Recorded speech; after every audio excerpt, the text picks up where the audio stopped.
सुप्रभात देवियों और सज्जनों, मैं कर्नल सोफिया कुरैशी और मेरे साथ विंग कमांडर व्योमिका सिंह आज आपको 6 से 7 मई 2025 की रात 1:05 से 1:30 बजे के बीच भारतीय सशस्त्र बलों द्वारा अंजाम दिए गए ऑपरेशन सिंदूर के बारे में जानकारी देंगे।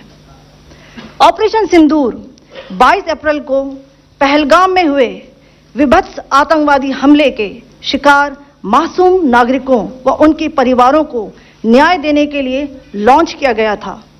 इस कार्रवाई में 9 टेररिस्ट कैंप्स को टारगेट किया गया और पूरी तरह से इसे बर्बाद किया गया। पाकिस्तान में पिछले 3 दशकों से टेरर इंफ्रास्ट्रक्चर का निर्माण हो रहा है।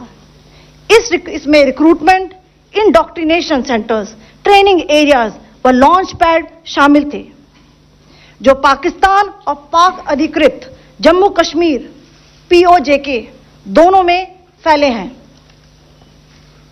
Operation Sindoor was launched by Indian Armed Forces to deliver justice to the victims of Pahalgam terror attack and their families. 9 terrorist camps were targeted and successfully destroyed. Over the last 3 decades, Pakistan has systematically built terror infrastructure. It is a complex web of recruitment and indoctrination centers, training areas for initial and refresher courses, and launch pads for handlers. These camps are located both in Pakistan as well as Pakistan-occupied Jammu and Kashmir areas. Some of the well-known training camps are located, as you can see on the screen. They are distributed from Savai Nala in the north, counting to approximately 21, ending at Bhagalpur to the south.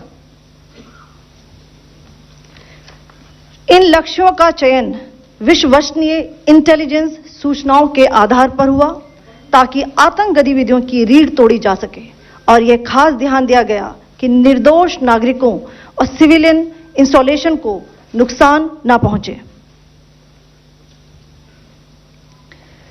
The selection of these targets for Operation Sindoor was based on credible intelligence inputs and role of these facilities in perpetrating the terror activities.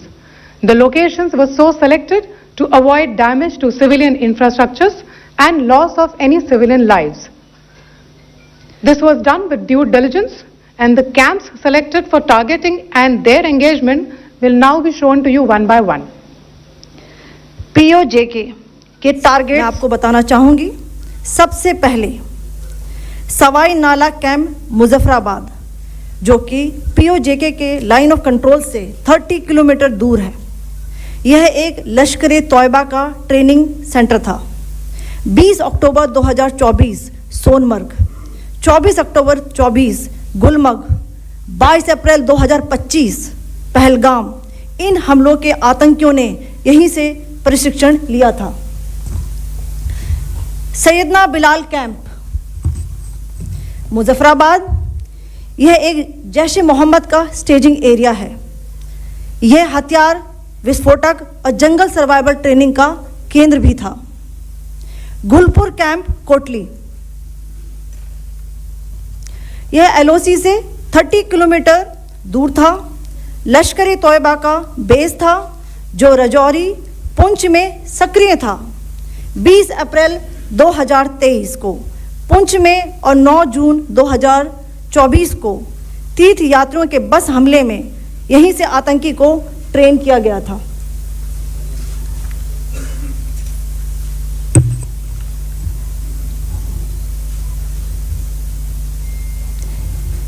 Barnala camp बिंबर, यह LOC से 9 kilometre दूर है।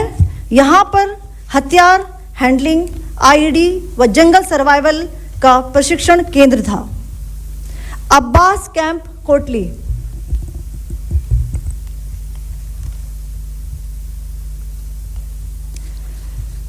यह LOC से 13 kilometre दूर है। लश्कर-ए-तौयबा का फिदाइन यहाँ तैयार होता था। इसकी कैपेसिटी 15 टेररिस्ट को ट्रेन करने की थी।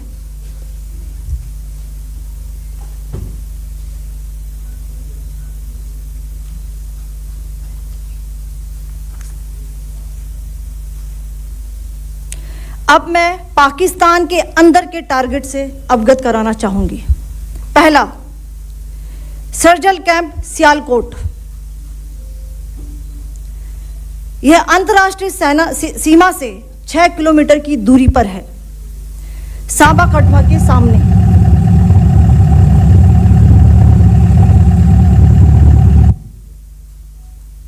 मार्च 2025 में जम्मू एंड कश्मीर पुलिस के 4 जवानों की जो हत्या की गई थी, उन आतंकवादियों को इसी जगह पर ट्रेन किया गया था।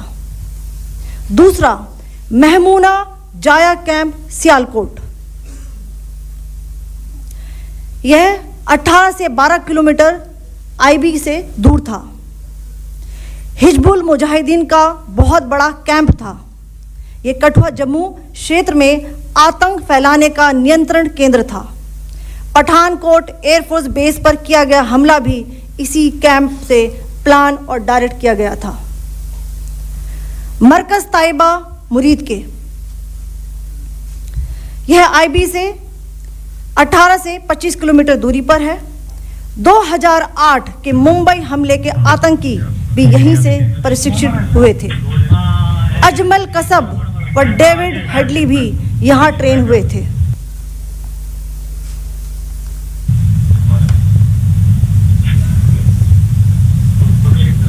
आगे दूसरा आया।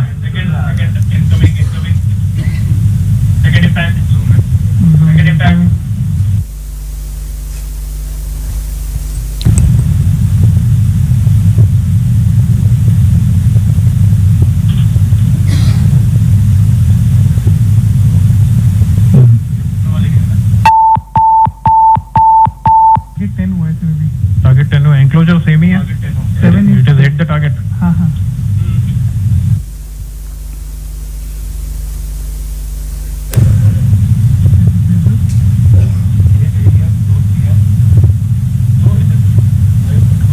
तीसरा आ गया सर।